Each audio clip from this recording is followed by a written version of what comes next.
Okay, that was weird. I was hearing like double phasing. So off to an auspicious start. Anyway, welcome to the pub. I hope you guys are all charged because that was such an incredible game to be discussing with my fellow pub attendees here. From Cape Town, we've got Olaf Brinkman. Hi, Olaf. How are you doing? Hello, everybody, wherever you are. Hello, Mike. Cheers. Hey, Mike, joining us from the Banana Republic of the USA. Interesting times, yeah. I'm glad you're alive. You guys have been having a bit of a hard time there, I see. Yeah, for sure. Well, country's so large, we don't feel the reverberations of much down here, but still. Oh, so you weren't storming the Capitol? Oh, I only stormed it a little bit. Okay. All right. I was trying to look out for you on the videos there, but I didn't see you, so that's all good. So, wow. We were in 2021, but that felt like that was fresh out of, like Mike said, like we got time warped back to sometime late 2020. Who wants to kick us off? Mike, what did you think of the lineup? Let's start at the very beginning. What did you think of the lineup? Well, the lineup was fine in as far as it was good enough to beat Newcastle, and I didn't want Smith Rowe playing because I didn't want him to our one creative connector to be used in the FA Cup when he's played 3 games in a row. So I was fine with that. I love to have seen Ainsley Maitland-Niles play instead of Tierney, but then having seen the game, Tierney was arguably the best player on the field. I just worry about Tierney playing so much. He plays so much for Scotland as well as Arsenal in every competition. So that was weird for me that Ainsley Maitland-Niles didn't play. I'd have played Ainsley Maitland-Niles either at right back if he wasn't left back or central midfield. That was my only major concern, I suppose, yeah. And Olaf, anything that kind of raised your alarm bells or anything when you saw the lineup? No, I kind of agree. I agree with Mike that I think the lineup was good enough to beat Newcastle, and I think I just posted as well now on Twitter. I said, that was a game we should have killed it off in 90 minutes. There was no need for extra time. Yeah. Even with that lineup, I think we should have done it within 90 minutes. But then again, I think that for me, I'm going to throw this out, early in this discussion. This thing of everything is for footballing reasons are the decisions that we are making, which is absolutely valid. But I really have to query how it is that we do have one Brazilian player that makes the team for footballing reasons. And then when you look at it, you've got to say that there is nothing that was added at all. And in fact, it more impeded the flow and probably was a large contributor to why we didn't actually win the game in the standard 90 minutes. So I was a bit wary of Willian, and I think he's getting a huge amount of flack from everyone at the moment.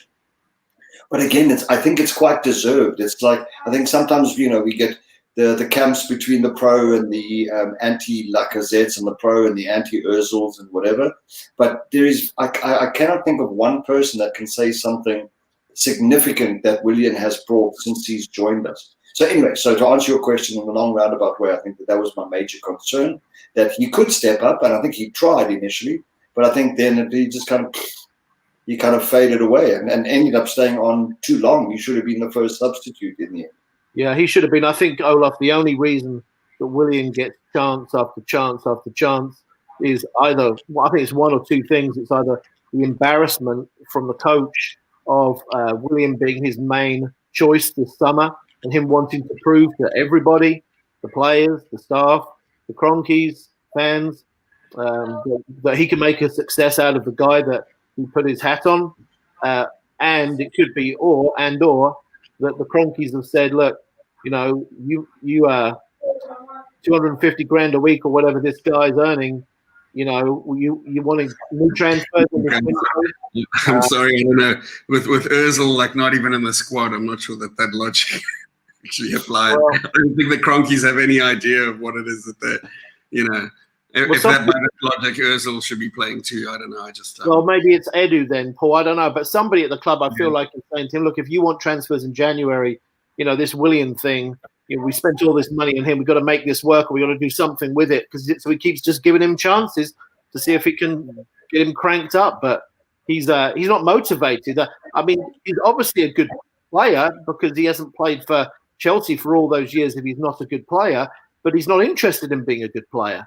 He has such little motivation, isn't he? I mean, and then so therefore the byproduct of that is just poor performance after poor performance because he's not interested to the same level as somebody like Smith Rowe is. It's obvious when that's the first game that we've seen both of them at the same time, and it's obvious one of them's interested and the other's not. Yeah, definitely Willian seems to be pushing a piece of string around and not really going anywhere with it. Without bashing him, we bashed him a lot on this pod, and I think everybody knows what they can see in front of him, and this complete riddle as to why he's being used week after week. I'm not sure that we'll ever really know the answer. Mike, you may be right. Maybe it's somebody like Edu, pushing for fellow Brazilian. But let's change the subject from Willian a little bit. We had a little bit of a shock in the warm up. Martinelli got injured.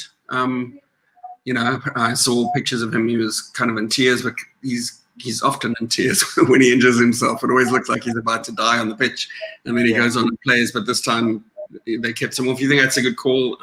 Obviously with games coming up, Mike.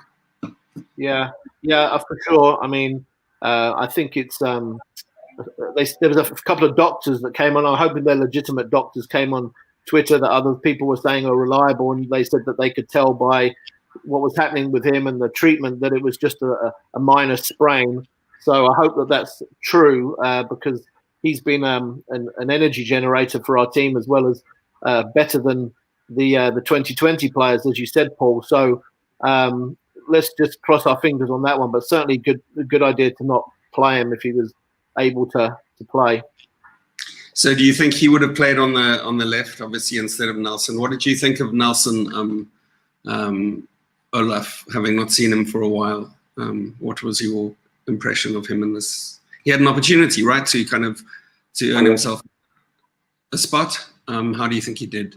I think he did okay. I mean, considering he hasn't played for a while and being brought in the starting lineup, and I think that traditionally he's kind of come in a little bit more as a substitute, unless it's kind of been the Europa League kind of games.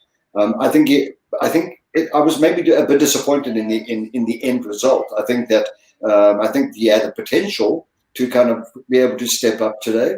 And I think it was also made a bit more difficult with Lacazette, with Aubameyang playing in the middle, which again I think it's another discussion we can have in the pub at one or other point. But Aubameyang is not best in the middle, and I think that then impacts on the wide players and their ability to come in. And so it doesn't really matter who's on the left or on the right if Aubameyang's in the middle. And Lacazette coming on later proved that in his ability to hold up the ball, etc. But I think Nelson did okay.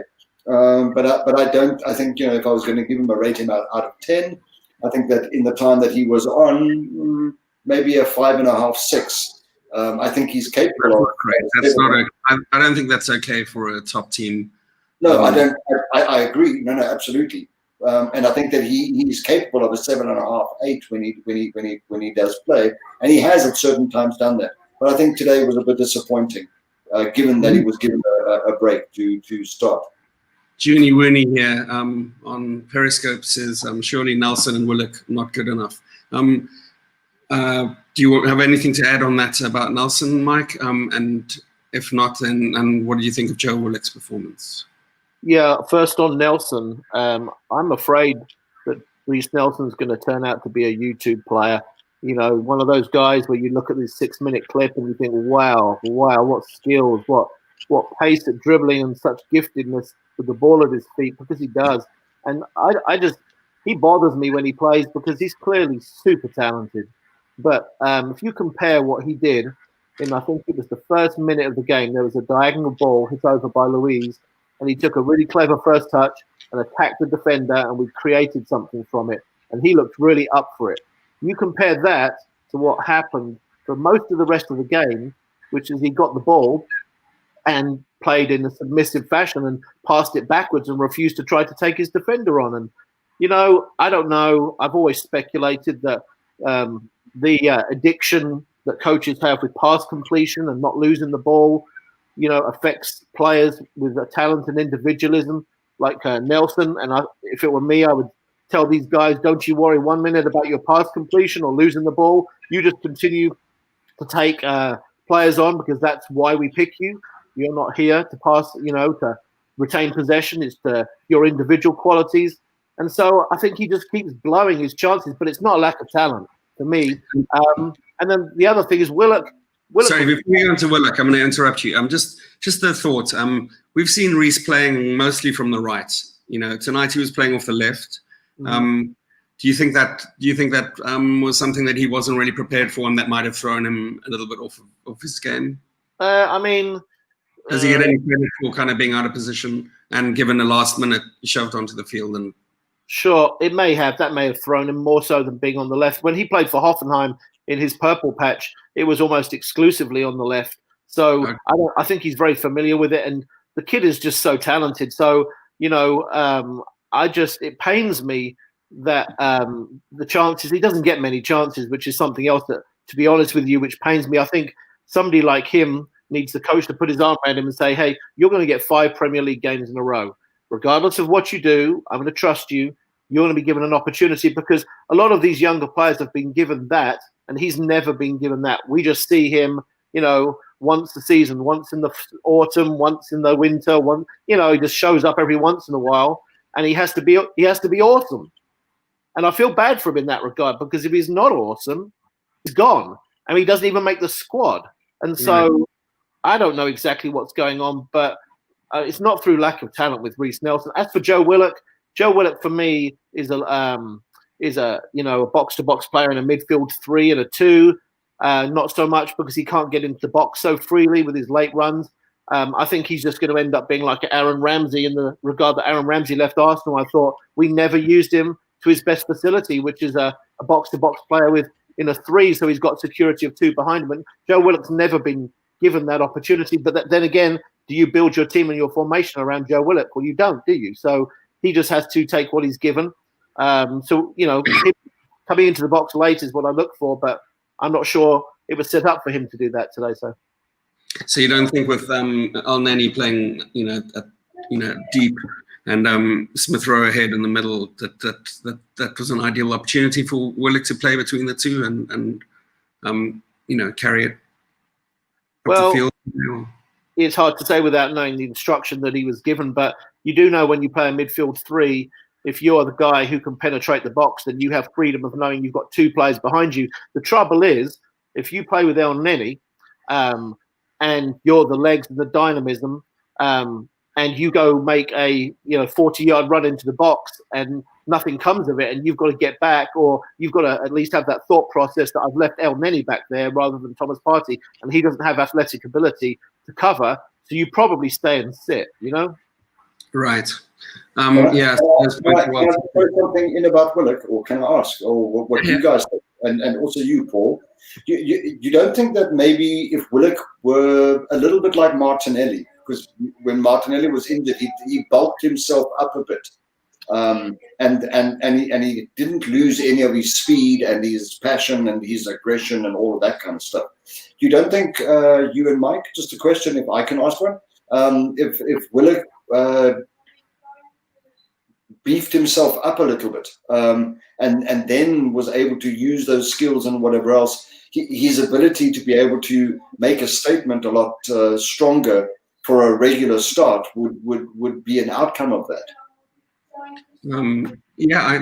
Mike, I'll just take a shot at this, but I don't necessarily see Willock's. I mean, obviously he is fairly light, but he's not short, right? He's what, 6'2" or 6'1"?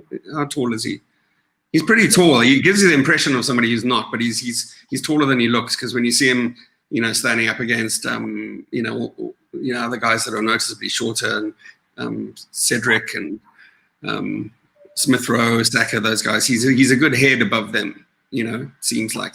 But I've seen Joe Willock in the Premier League shrug off tackle after tackle, and he's got an amazing ability to stay on his feet. stay strong and keep moving forward. So I'm not sure that that's ever struck me as a as a kind of a fault that he's not big enough. For me, what strikes me as a fault is sometimes he just doesn't seem to get himself in the positions where he can take advantage of what is that that talent that he has. He does it when it's needed in a kind of an emergency defense situation. When there's no output, he will take the ball and he'll transition from when we're in defense into attack. But he's never really being utilized properly in that position. He always just seems to be a cleanup kind of guy, Mike, that's just my impression. Do you have anything to add on that? Yeah, similar in that I would just say that Joe Willock is a 4-3-3 player. I think it's just as simple as that. I think every time he plays in the 2, he's fine. But fine isn't good enough to play for Arsenal. You have to be better than fine. Hence why El Neni and Tobias will probably not be here next season because they're fine, but they're not good enough. So to me, him and Eddie, same thing. Eddie's playing in the wrong era, it looks to me. Eddie's a 4-4-2 player, isn't he? If Eddie played with somebody up top to lay him balls like a Giroud, for instance. For sure. I mean, if Eddie was playing in the era that Ian Wright played, then he would get 15 to 25 goals a season, because that's the one thing he does very well is he puts the ball in the net. But he's playing in the wrong era. Same. He needs to go play for a 4-4-2 team. You're saying he starts ahead of Ian Wright? No. But I mean, just he's that type. If he played in the Ian Wright era, he wouldn't be playing at all. So that's exactly right. Well, okay. Let's put it this way: if I was Eddie, I would go play for a 4-4-2 team. There's still some out there. There's not many in the Premier League, but maybe there's some abroad. But he needs to play with somebody else up front to get the best out of him. For me, and Joe Willock needs to go play in a 4-3-3 team. And I don't think that players' agents or even players these days put enough stock in that. They put a lot of stock in money and playing time, but honestly, they need to put more stock in which formation the team plays and whether they can show their optimum in that formation, I think. Okay. We've had some interactions on the comments. So I just want to bring some of these into it. So he has two. I mean, these are kind of classic. This is what I kind of have to look at and figure out which one to put on. So I'm going to put them on both of them on now. So a guy called Paul Shepherd on Facebook says, worst performance was Arteta. Picking the wrong team. Lucky man, why William better with Will I Am? He should never play for Arsenal again. And then I've got this comment, which is well managed by Arteta. This is Joe Polton on Facebook. Well managed by Arteta. Great win. Nice Aubameyang got the goal. So let's focus on this Arteta thing. So, obviously, there was a big question mark hanging over Arteta's head. For that string of horrible performances that we had, and then we have 3 wins, and that turns it around. Suddenly 9 points makes a huge difference, but if Andy Carroll had managed to put away any of his opportunities today and we got knocked out in the 3rd round, that would probably cloud our opinions of Arteta. What do you think of those comments? Where do you fall in that camp, Mike? On there's one guy says the worst performance was Arteta. Another one guy is well managed by Arteta. So, probably somewhere in between. Honestly, I mean, again, I was concerned that Tierney was playing, but he was okay.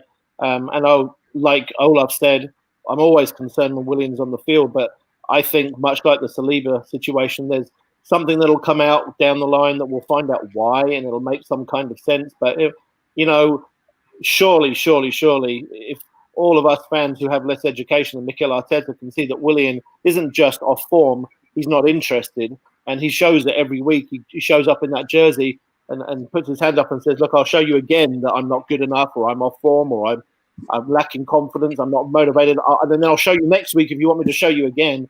So I don't know that it's Mikel Arteta is picking him because he thinks it's better. I think that there's something going on. At least that's what I want to believe. So I'll go to Olaf, see what his thought process is. What do you think? Where are you in the Arteta camp there, Olaf? Look, I think that I think that there's something that's not often spoken about, and that's the relationship between Arteta and Edu at the moment. And I think that unbeknownst to a lot of us, and this is just me, and I'm thumb sucking this. So I have no. I think Edu has made a lot of decisions, the consequences of which Arteta is then handed, and most probably under the auspices of you've got this break as being a 36-year-old manager at a huge club with a huge following like Arsenal, the Arsenal, etc. So I think that there are certain things that Arteta absolutely must be responsible for, but I do think that there's a lot of tandem stuff that is happening which clouds a lot of the decisions I think that Arteta generally would like to make. The Willian potentially being one of those, as an example. We keep going back to that, but I just wanted to throw that in because there was a statement that Edu made literally a couple of months ago, about if you know football, you know what this particular player can bring. And he was justifying it and upping him substantially, much more so than Arteta has ever had to do. So that's where I'm kind of reading in between that. It's almost I've spoken with Kia and I've got this is a great player and he's gonna do great stuff for us. And if you know football, you know what he's going to bring. But I do hold Arteta responsible for some of the stuff that's been going on. I'm also like Mike. I'm in between the two. But I do believe he needs to be given a chance. So that goes without saying. But I do think that the emotional intelligence of the politics of football, the stuff in the dressing room, the players, the situation with MO as an example, and further other issues, I think that there is an inexperienced level that he has, that he's not able to kind of deal with it the way that we as older fans maybe would expect, because we've gone and seen people like a Wenger historically, or older coaches out there that may have handled it, all of these situations differently. So yeah, I'm in between the two, but absolutely benefit of the doubt, and yeah, I think that his team selection, though, I still don't think is necessarily 100% down to him. I think there are some behind-the-scenes things that he is under pressure to do. Right. Well, it's always tough. You as a manager, you often inherit a mess. In the Premier League, it's a luxury for a manager to just retire gracefully and then hand it over to somebody, and they can ride a perfectly oiled machine. And I think Arteta, as an obviously an experienced manager, inherited, quite a big mess, I'd say, on all levels. And also those messes are kind of amplified by it being Arsenal, like one of the top clubs in the world, with a very, very judgmental and engaged fan base. So I think, it was always going to be tough. And, I take my hat off to him, because he's, like a player on the field that always presents himself like Smith Rowe does, or like Xhaka was today. Arteta. He made a difference when he came on. The energy level and the incisiveness when the substitution happened with Xhaka coming on, it did change the momentum and also the opportunities and whatever else. So, yeah, definitely. And just from a point of, like comparing Arteta to that, I do think that he's a manager who is prepared to put himself in the spotlight for, it might be a criticism. Maybe he's putting himself in the spotlight too much. Maybe it's out of arrogance and lack of humility. But I do feel that he's somebody who has quite broad shoulders and, is prepared to take this job on. And I think if he can see through this, this next year, and I think he's going to grow from strength to strength. And I think hopefully he's going to grow from strength to strength, because I think he's smart. I think he's got a good football brain. He communicates really well. The things that I liked about him when he signed and when he made an obvious change, the impact that he had when he first came. I think that hopefully when the pandemic disappears and fans come back and everything, I think it might be I think he might have a better chance of doing well. I mean, he also would have a better chance of failing, but I'm hoping that it's the latter. But as far as we've discussed Willian.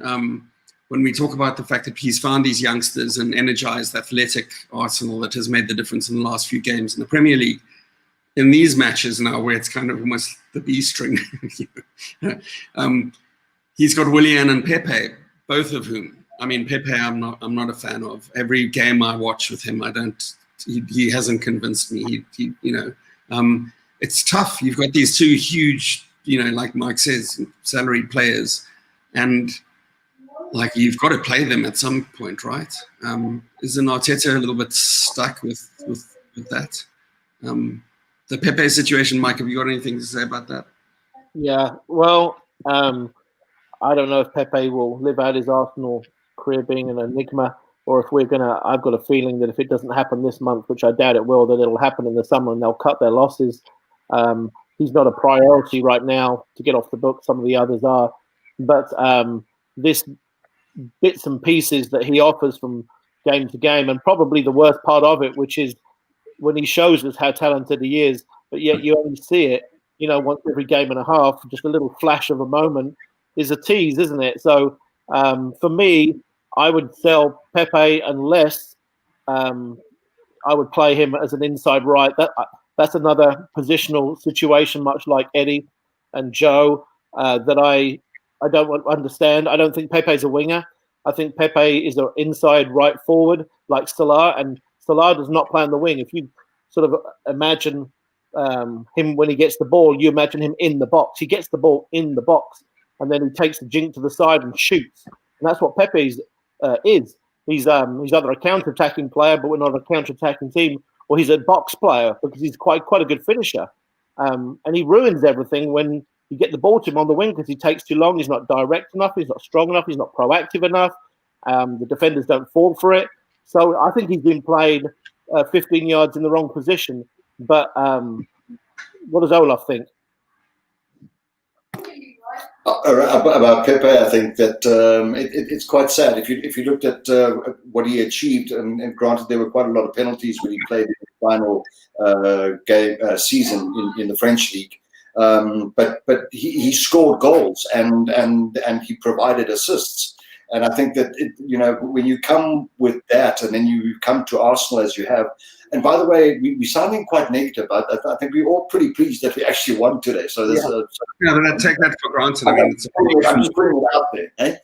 Yeah, but it's more of a relief because I honestly felt that there was a point around the 80th minute that we're going to lose this game, and Andy Carroll could have put it away twice in the last 10 minutes. And big up to Leno for that. Leno, he saved our ass in the literally like 3 minutes ago, whatever it was. That it was amazing save and the rebound.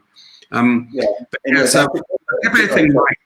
Sorry, just for the Pepe thing, I noticed today is that like his 1-2s when people are playing off of him, like generally his return, the 2 of the 1 is sloppy, and he seems to just.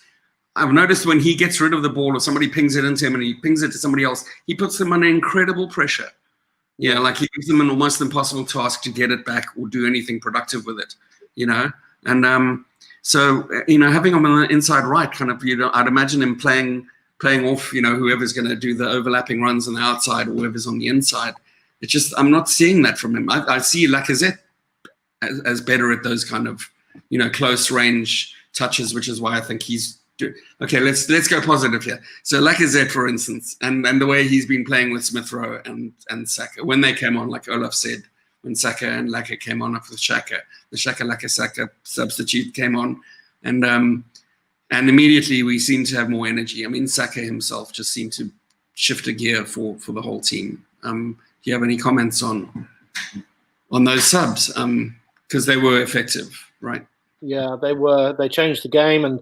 Wasn't as big a swing as I thought it might, but it was the difference maker in the first goal, that's for sure. And credit to Lacazette. In the last 3 weeks or so, he has completely changed his fortunes at Arsenal.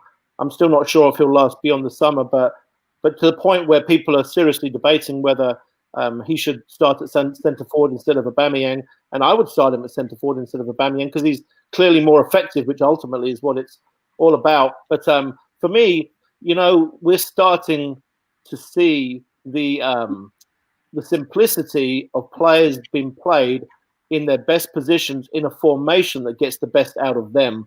If you can remember, 6 weeks ago, Lacazette back on the halfway line and sometimes even deeper. trying to play with his back to goal and dictate the play. Now he's doing that on the top of his box, combining with Saka and Smith Rowe, and that's his strength.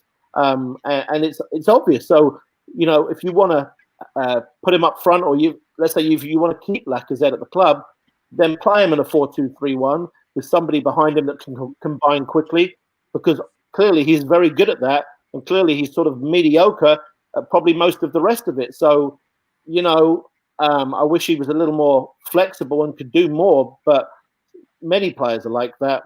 And if you want their optimum, you've got to put them in the right formation. And we haven't had a situation at Arsenal where I felt for years that all the players are playing in the right formation, in their best position. And then that West Brom game came along, and I looked at it and I saw everybody playing in a formation that suited their style. Yeah, the whole seemed greater than the sum of the parts, you know, which is you know, some of the peak Wenger teams. It just, the cogs fit, like everybody knew what they were doing, and there was great little interactions. I mean, I'm a huge fan of obvious connections between players, you know, which is, and you can tell when Smith Rowe and Saka are on the field together, you know that there's a level of understanding that just you know, just elevates their game, because they think symbiotically. It's like, you know, like a flock of sparrows all turning at the same time. They seem to do the same thing. Olaf, you look. Yeah, I think what Lacazette did when he came on, he was able to hold up the ball. And if you look carefully in the last, let's call it 10 minutes or so, Smith Rowe was running left and right, and he was putting defenders away, and that was creating space. And the same with Saka on the other side. And that made an instantaneous difference, because suddenly the play was wider, but there were gaps for people to go into. And I think that is an attribute over and above the fact that he got the assist, by the way, for Smith Rowe tonight with a header. It was an amazing header too. It was almost the replica of that, you know, Saka to Smith Rowe, back to Saka, off Laka onto, you know. And I think that is a great quality of his. I mean, he has been quite deadly in front of goal. In a positive way, the last 5 or 6 games. But I think that his ability, if you just look at him playing central when he came on, to what Aubameyang was doing playing central, it's almost chalk and cheese. And we, with the way that we play, and with the short passing and with the wing backs coming along the side, we need somebody who's able to hold the ball but can be a lethal striker at the same time. I think for me, for a while now, Lacazette has been undervalued. I agree with Mike that you know, who knows whether he'll be here beyond the summer. I personally am a great fan of his. I think that within the right environment and with the right colleagues / teammates around him, I think that he's absolutely he's a great asset for us, especially because of some of the attributes that he has. And what he doesn't have, then there are others that can pick up on that. I think, and Mike, you might be able to comment on this as far as the attacking forwards go. I think a Martinelli, Aubameyang, Lacazette problem isn't a bad one to have.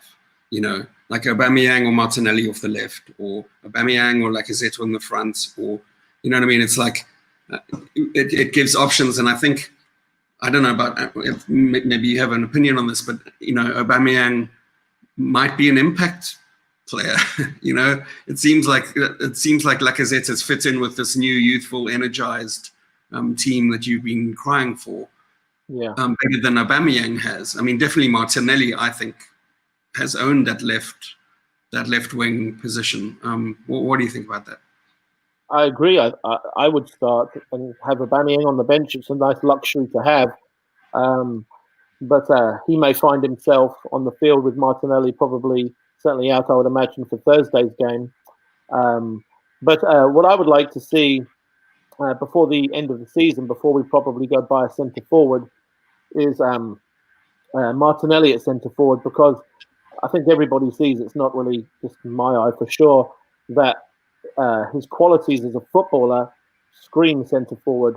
But then again, I argue with myself, and I see it's not just Aubameyang who's a centre forward being moved to the left. There's many of them around Europe where the trend has become a striker now moving away from the two centre backs and playing, off to the side as an inside forward like Aubameyang does. But I would sure love to see Martinelli as a centre forward with Aubameyang on the left, so you can get them both in the team. But then again, I don't think now is the time, because I'd be a fool to want that now when Lacazette is playing well individually, scoring goals individually, and the reason why all these combinations are happening too. So it can't happen yet, but I would like to see that. Do you think there's a benefit, sorry, Olaf, before you chip in, there's a benefit to having like a wide, fast player on the wing? It just gives you the opportunity to make a diagonal run towards the goal if there's a ball over the top of a high defense. Whereas if you've got a fast player playing through the center, you've got like a relatively short space, or they have to run away from goal. Do you think that's why some of these, because then a through ball for a fast player to run onto, like we saw today, there were a couple of occasions like that. Do you think that might be why we've tended to have these, great players playing off the left? I mean, Olaf? Look, I think that it's a prerequisite in the modern game now to have your front three, if you've got that, or your front two, no matter what you have, or even your striker per se. Speed is almost a prerequisite as a given. So if you were to talk about us with the three as an example, you need your central striker to at least have some speed. So hypothetically, as Mike was saying, you bring in a Martinelli. It doesn't help that a Martinelli then has the speed, but then that speed isn't complemented by your left and your right coming in and supporting or pulling the wing backs or the defenders out and creating space for that central striker with speed to run through with a through pass from a creative midfielder, or an occasional over the top ball from your central midfield, from a Partey or a Xhaka, or even from a Luiz or whoever. So I think that is almost for me a prerequisite is the speed part, and within that the ability to then coordinate with your partners on either side.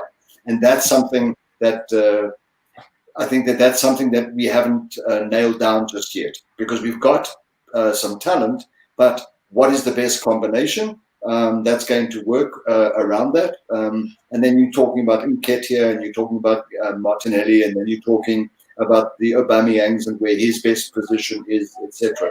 I think that once that is buttoned down properly, I think then, and again, I'm going to use another team's example, the historical success of like a Liverpool over the last 2 seasons.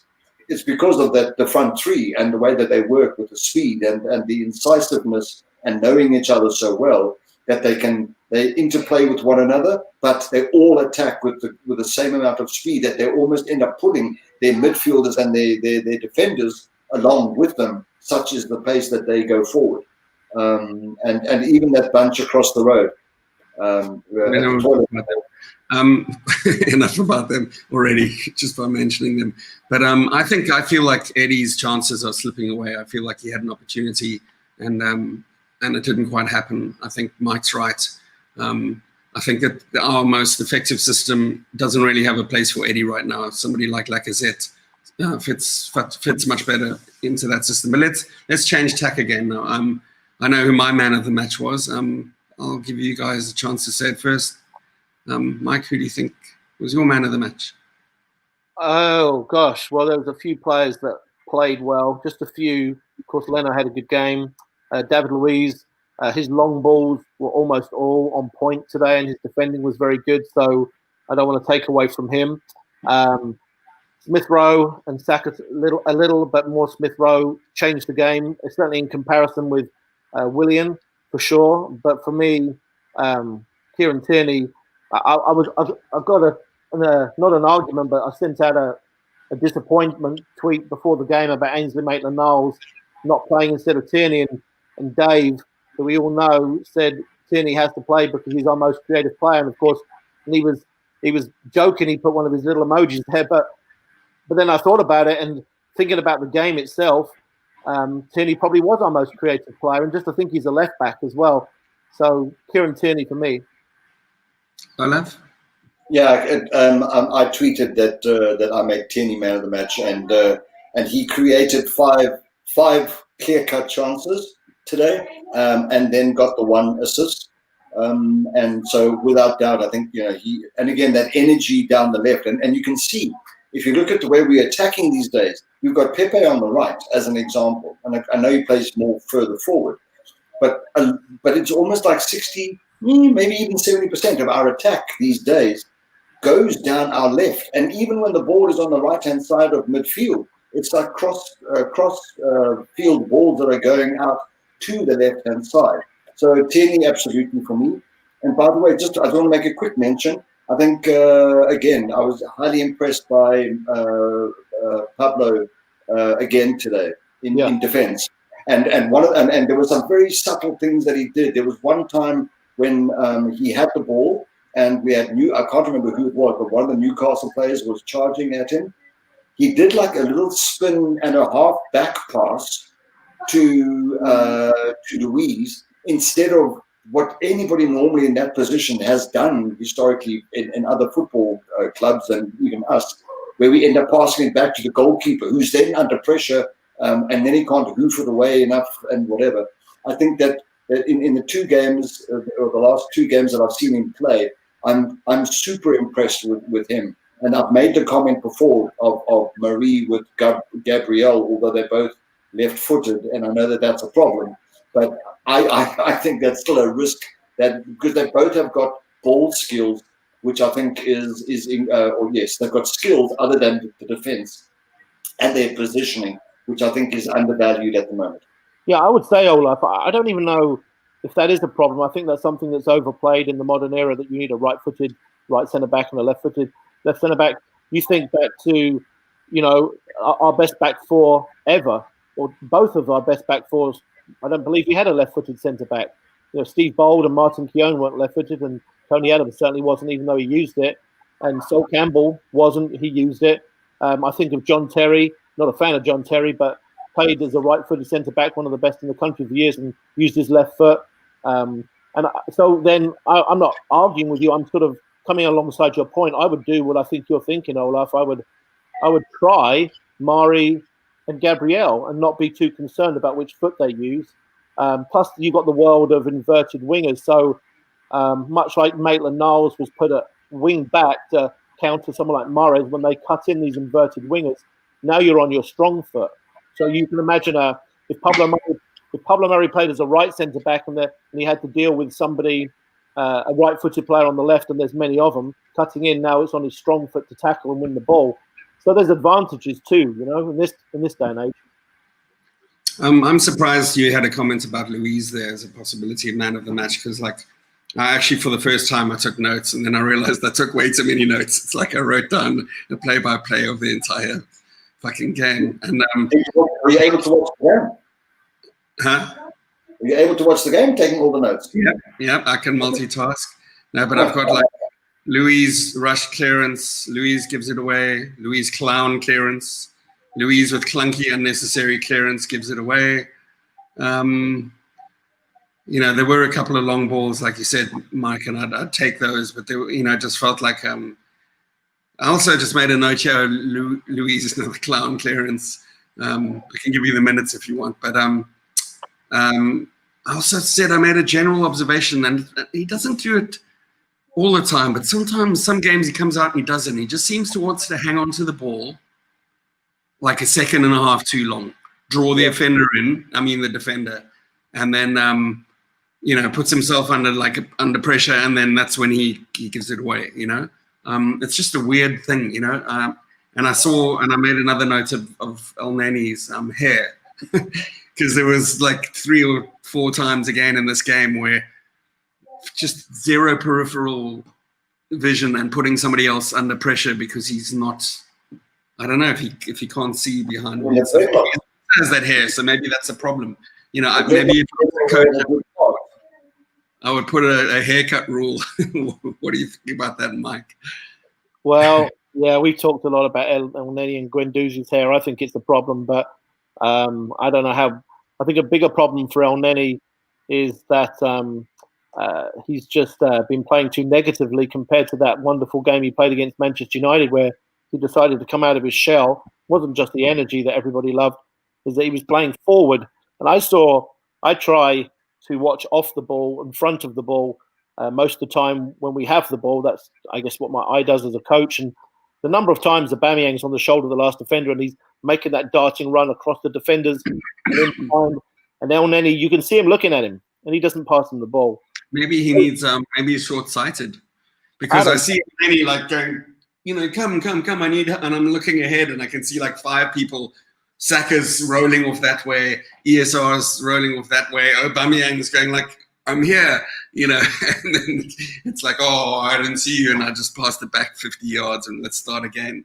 It's a bit crazy. But going back to Tierney, who I think was my man of the match too. He put in, I don't know how many amazing crosses today. It's scary because it often looks like he's going to just run himself into like a dead end, and he takes on the player and he does a flick out towards the byline, and you think there's no way he's going to get there firstly, or secondly, put in like any kind of decent cross, and he puts it in, he cuts it back to the back of the box, or he cuts it to the middle, or he puts it across the middle.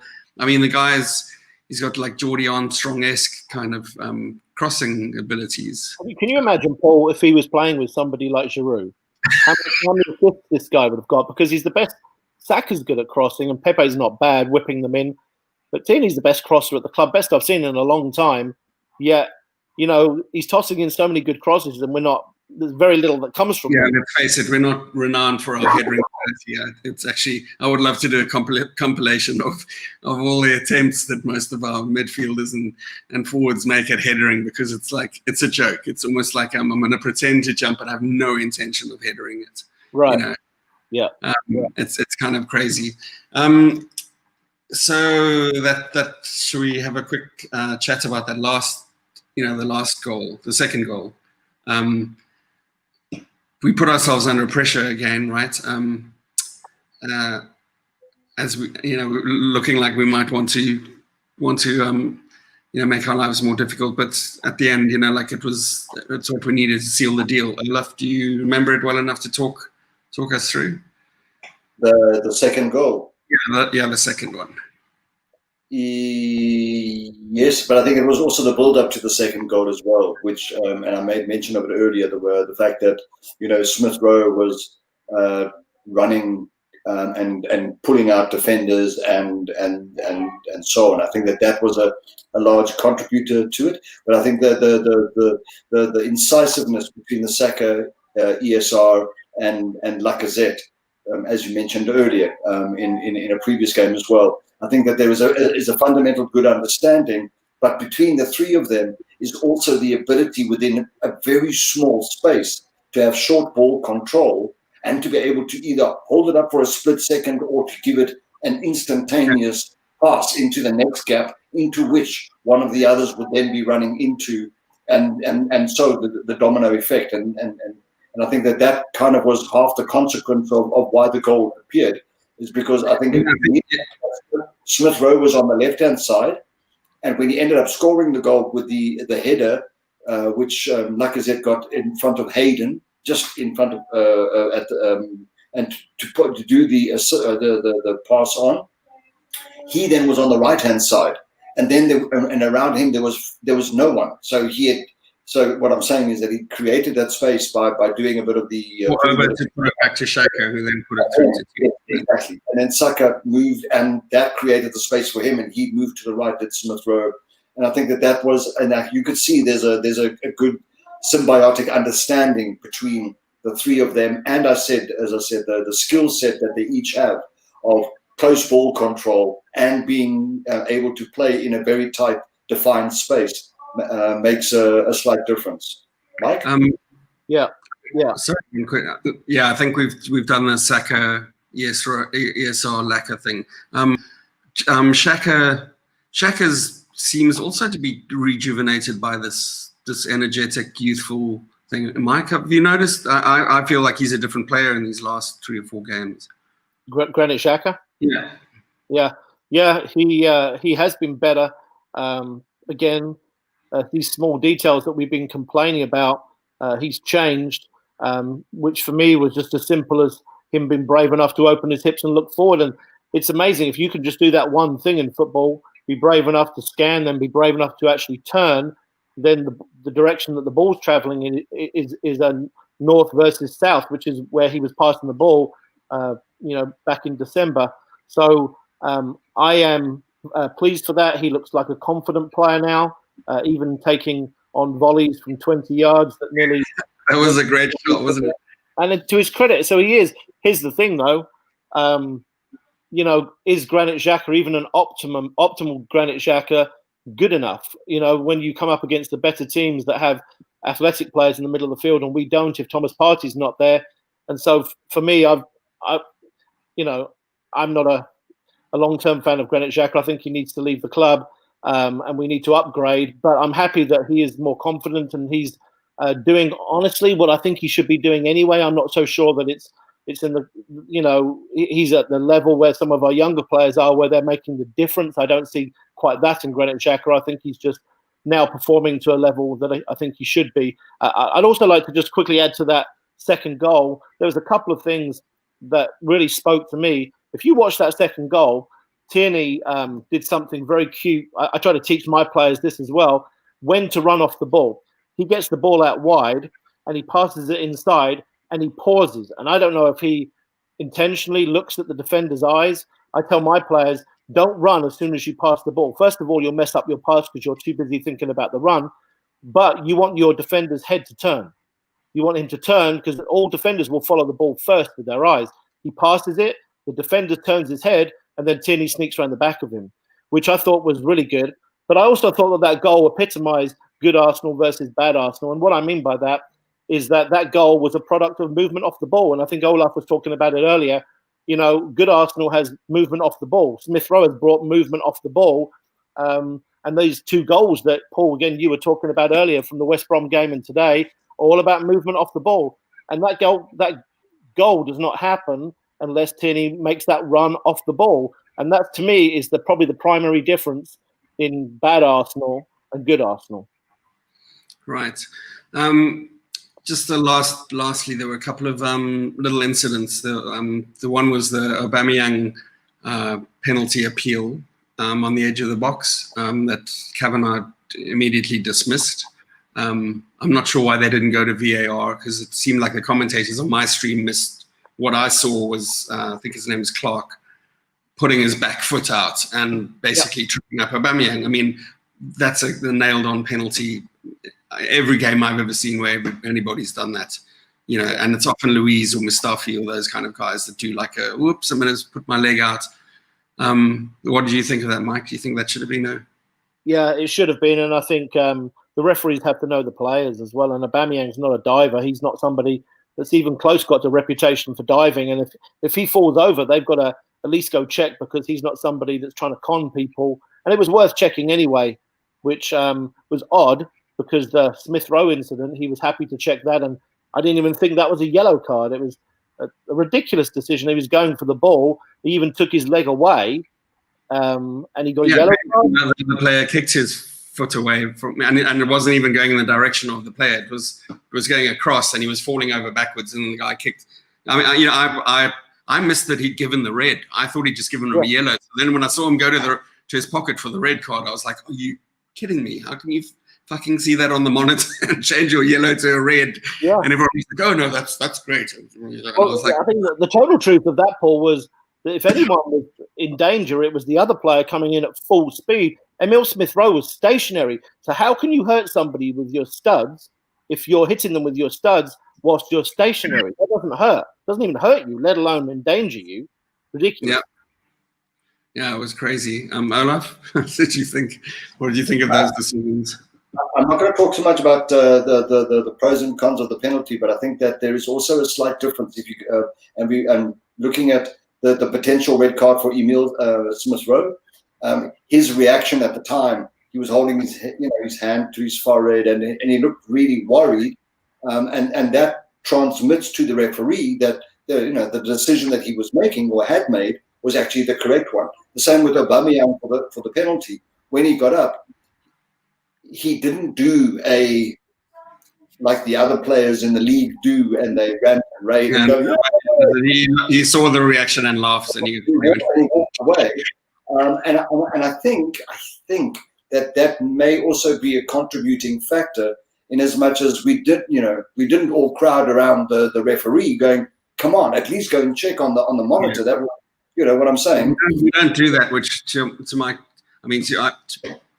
credit, to our credit, there's a number of things that I'm quite proud of the way Arsenal plays, and we're not overly clingy and grabby in the corners. Like, our defenders aren't trying to take the person's shirt off, whereas most teams I see are, it's the modus operandi, and we don't seem to have that kind of like get in the referee's face, every time a decision, doesn't go your way. Maybe I've got rose-tinted glasses, but that's kind of how I see it. And regarding Smith Rowe, I think it was Kavanagh who sent off, was it Eddie, for like it was a lame red card, I think, like on the halfway line. Yeah. It was like a clearance, and Eddie turned. He didn't know the guy was behind him, and he tried to bring the ball down. I think it was the same ref. So I'm sure Smith Rowe they'd all been warned about the fact that this guy could easily send you off for nothing, and it looked like he was about to. So he was about the traditional Andy Carroll elbow. That, of course, doesn't even qualify. No, that and Harry Kane backing into you, and he's going to break somebody's neck when he does that. But anyway, that's enough about Harry Kane. But is there anything else you guys wanted to touch on? We're around 56 minutes here, so I think we're gonna bring this cheery thing to a close. We defended our first our title defense. Went not smoothly, but it was a big relief. Mike, yeah, anything to add? Yeah. I think, I've got to sign off here and write my blog. And I think my first thought is that game was almost perfect in the way that we won it, which is what we need. But it also offered that sad clarity of who needs to be in the first team and who doesn't. And I think that was very, very obvious. And it wasn't the entire starting lineup, but there were many players that we've talked about in that starting lineup that sort of offered a commercial for their ineptitude and ability to stay on the bench. And so I was getting nervous. I don't know how the rest of you feel, but I feel like Arsenal Twitter is getting nervous for the moment when everybody's fit, which is probably going to be Thursday, and does Willian get back on the field, for example? Or is he going to, use the right side of his brain and persist with Smith Rowe? So I think that was helpful. Pardon me, that was helpful. That William was awful again. And I hate to say that about an Arsenal player, but I'm so over him.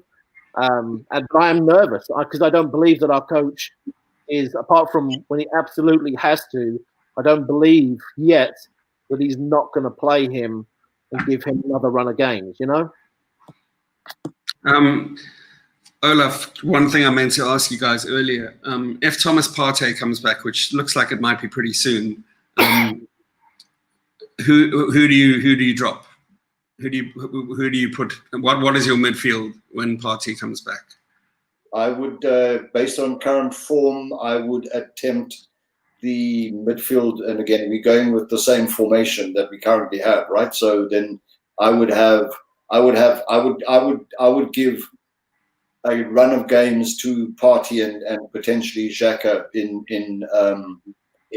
initially. I think if Partey stays back a bit and Xhaka, as Mike was pointing out, is able now, to think a lot more going forward and also be aware of where the spaces are. I think it might be, and the way that he can pass the ball incredibly well. I think that might be an interesting midfield kind of a combination for me. With Smith Rowe in front of them. I beg your pardon? With Smith Rowe in front of them, like as a 4-3-3. Yes. Correct. Mike?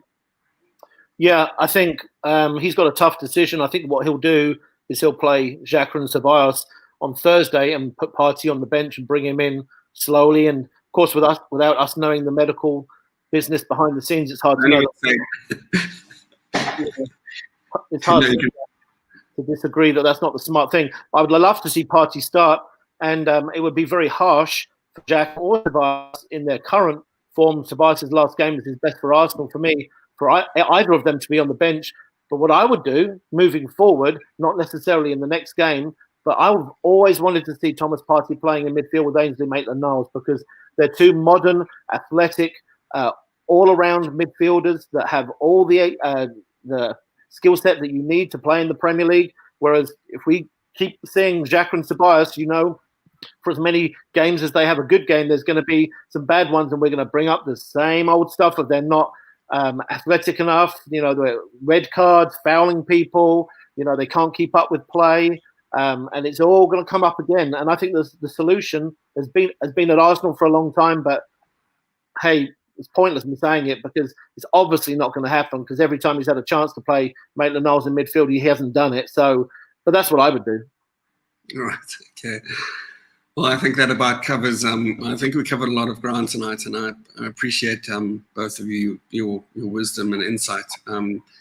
So, if you've got nothing else revelatory to add, I'd like to just bring this to a close. So, Olaf, thanks for being with us. Thanks for the honor again, Mike. Always great spending time and listening to your wisdom, and yours as well, Paul. Thank you. Thanks, Mike.